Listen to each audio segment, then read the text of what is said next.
Chandler families, it's your principal, Michael Franklin, and today is Tuesday, December 15th, 2020. Before we begin, I just want to thank you all so much for your support, your patience this semester, as this has been a semester unlike any other.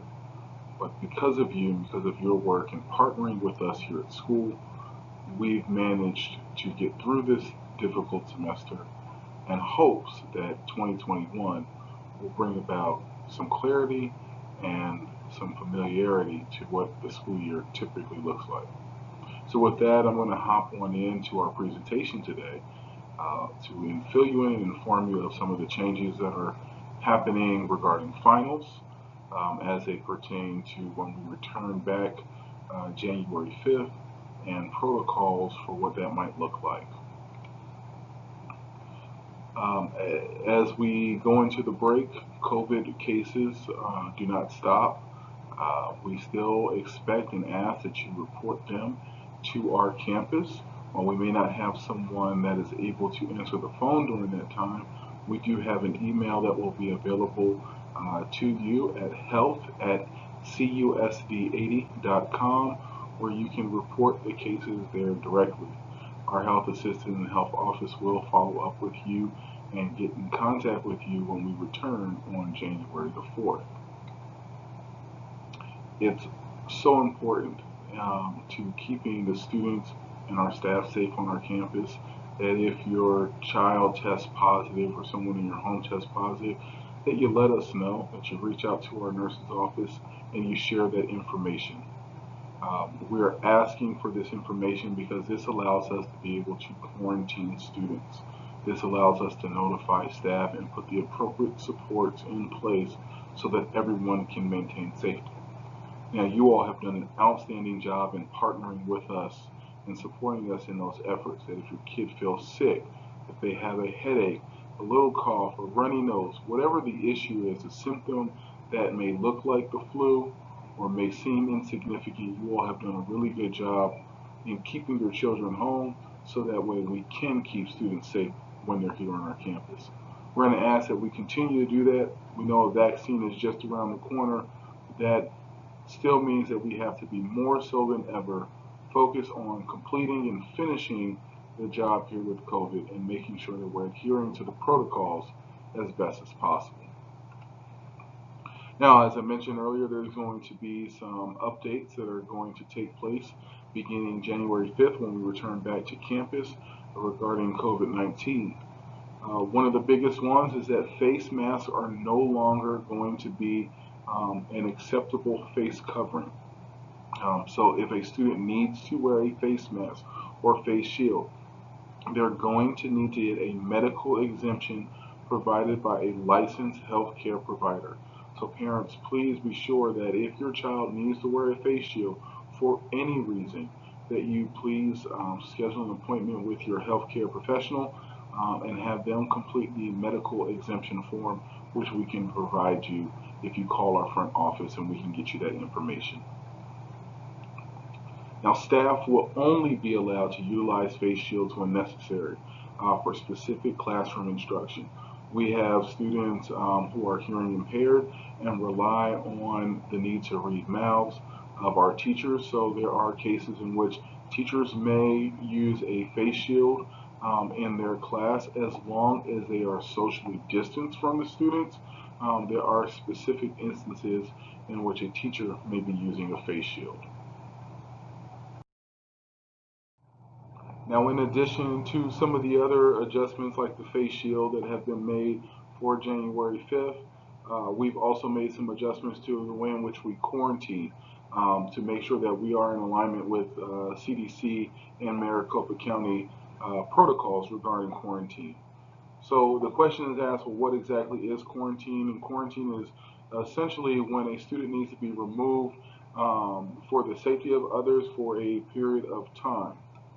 Uh, we have in our practice have seen that quarantine has been one of the most important ways in stopping the spread of COVID-19 on our campus.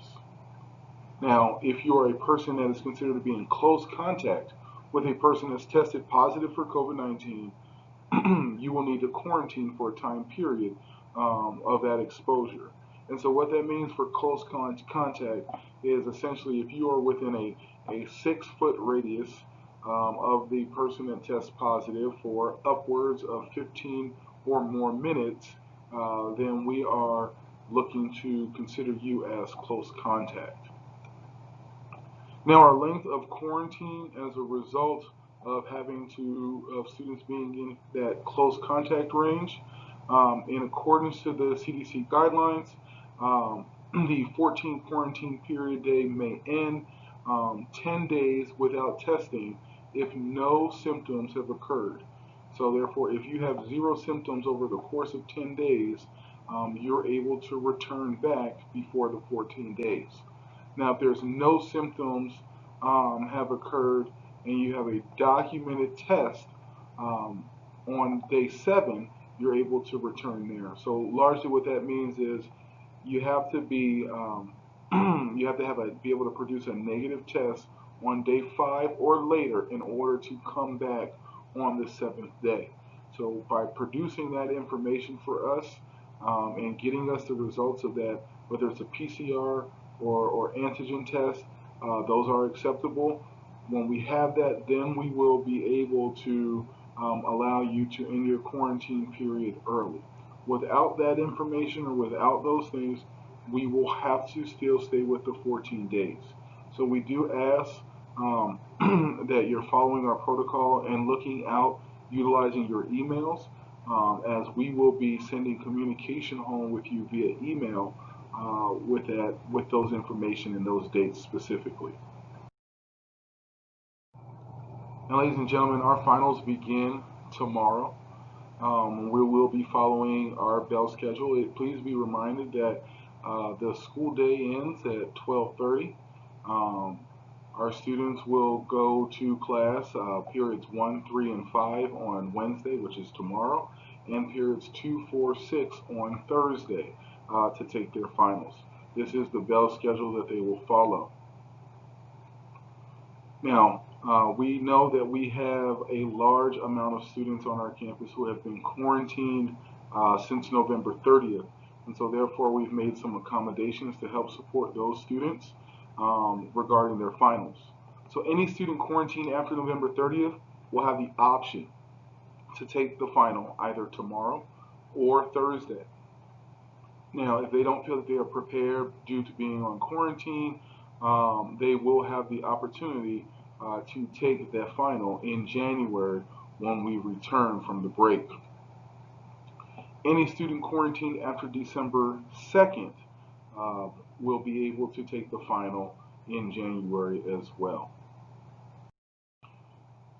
Now, students testing in January due to being quarantined will take all of their finals on either Tuesday, January the 19th, or Wednesday, January the 20th in our small gym. They will be excused from their classes that day.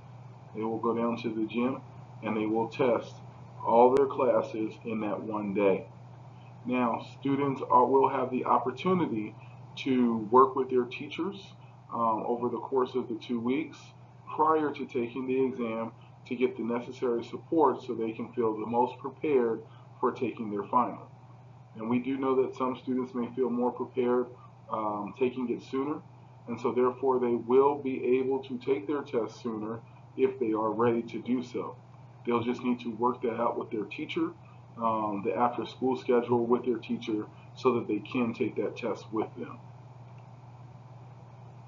Tuesday, January 19th, testing will be for juniors and seniors only. Wednesday, January 20th, testing will be for freshmen and sophomores only. Now, teachers will have to give a 0 in the grade book for finals for any student that does not take the final either tomorrow or Thursday. Now, parents, I know that this may be alarming as you will see your kid's grade drop as a result of that. Please know that once they take their final, the teachers will make the grade change, the necessary grade change that will reflect accurately on their transcript based on the results of their final. And then lastly, All late work for students who were under quarantine between 11:30 and 12:17 will have their work due no later than January 19th by 3 p.m.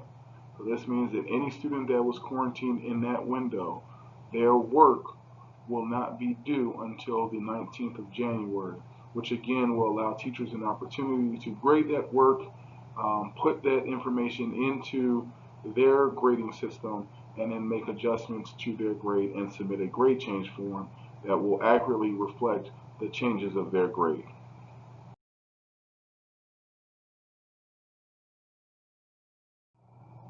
Now, at our last board meeting, our governing board approved for students to be able to stay virtual for the first 2 weeks if they so chose to do so. Those first 2 weeks would begin on January 5th and end on January the 15th, returning back to campus on January 19th, which would be a Tuesday. Now, students choosing to attend class virtually through the 15th are expected to commit for a 2 week period. They're expected to log in daily and meet assignment due dates.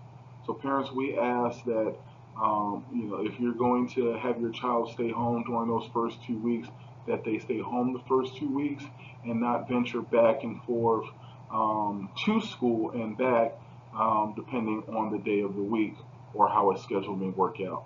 It helps us with our attendance. It helps our teachers keep track of who's where so they can provide the appropriate and necessary supports. Again, students are expected to log in daily. They will have access to their Google Meets and Google Classroom to where they can get their assignments as well as monitor their own progress. Attendance will be taken through Google Meets when students sign in. So again, it is important because they are still considered in school, although they're working virtually from home. They are still considered being here on our campus, so they will need to sign in to their Google Meet. Now, if your child needs a device, they can check out a device from the Jones Student Union here before Thursday. They can get a computer there. They will have to check it out. They'll need their student ID, and they can check it out anytime during the school day or after school. Now, if you have a student that is a student athlete participating in winter sports, and you've selected for them to remain virtual for the first 2 weeks, they will not be able to participate in any in-person classes. So what that means is if they have maybe 6-hour basketball, for example, they won't be able to come to campus just for their 6-hour basketball class. They will have to participate in that class virtually. However, if they have practices after school or games after school, they will be able to still participate. But during the instructional time of the day, they will have to remain virtually. Now, if you would like to participate in the virtual opportunity, please contact our attendance office.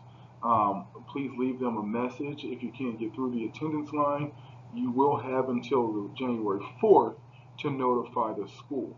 What we will be doing on our end is working to make sure that we put in a specific code in the attendance that shows that your child is participating in the virtual learning from January 5th through the 15th.